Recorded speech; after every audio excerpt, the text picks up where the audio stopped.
Black Clover is back, and wow, this one was just heartbreaking. Like, I knew this was going to be an emotional thing between Sister Lily and Asta, but wow, she really just was crushed. And I understand why. I mean, it wasn't just her mind, but her very soul was altered to basically want one of the people that she raised and loved to die. Not just want it, but to believe that it's what the world wanted. That's really fucked up, and Lily can't do anything but apologize. So yeah, I guess we should start from the beginning, where obviously Asta was able to remove the paladin from her, and as you can imagine, the first thing happens is Sister Lily starts crying and apologizing and basically just begging for his forgiveness. So Sister Lily used to live in the common land as a commoner, and she didn't really like the common discrimination that existed within society, which, that's pretty much how Black Clover is, the Clover Kingdom. And so that's why she became a nun, she says, because she wanted to find a way that she could fight against all the inequality. But then she realize within the church that there's also a hierarchy, which makes sense. I mean, if you're a noble and you go into the church, because odds are you're not going to inherit your family's money, and you're not strong enough to become a magic knight, you probably would go into the church, and you'd quickly find out that, well, they're still nobles, and so they're still bastards who look down on people who are beneath them. So she basically admits that the reason why she was in this Forsaken realm was because she just ran away. She just couldn't handle it anymore, the discrimination and the persecution. And so she went to the only place she could where pretty much everyone was basically equal in a sense, because they were all at the bottom. And she wanted to do what she could for those people. And so basically, she feels like she betrayed all of that. Like, all that hard work, all that purpose she had all this time was basically thrown away in her eyes the moment she basically joined Lucius.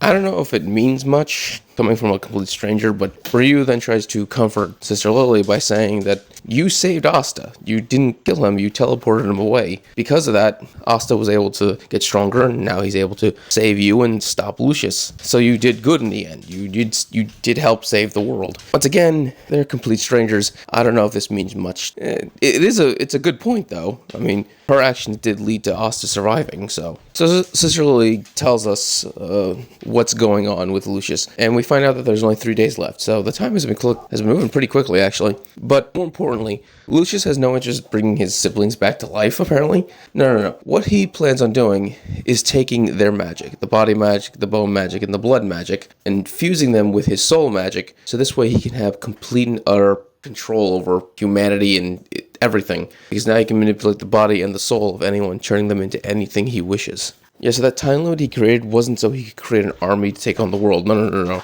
He could do that all by himself. He could take over by himself. What he requires is the ability to just control magic itself. Because apparently, once you control a human's body and soul, you can control everything. Manipulate magic itself is under your control. There is nothing anyone can do. He literally wants to become a god. Now, it's a pretty common thing in shonen for the ultimate villain to wish to become a god of the world.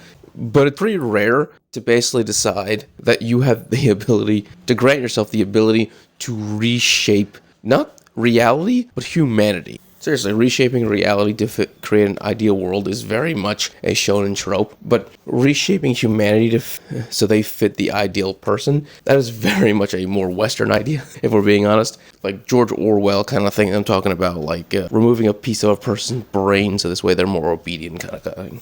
Which I gotta say makes a lot more sense, because if you can control people, the world is a lot easier to control. You don't have to actually go with warping reality to control the world. You could just control the people and then have them shape the world as you see fit. So it makes the most sense to go the Lucius route, but I'm just saying, batshit crazy is what it is. It's also completely psychopathic. It has absolutely no empathy for the human race at all. So after her explanation about what's happening, she then starts to beg for forgiveness again.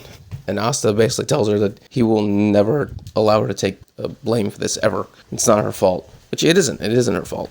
She's crushed. Her heart is broken. And then she falls asleep. Now, she's informed that she's not dead, but basically the separating of her from Lucius caused her to basically be permanently put to sleep, which is basically death. And the only way to bring her back is to basically take down Lucius. She's just gonna be out of it for now.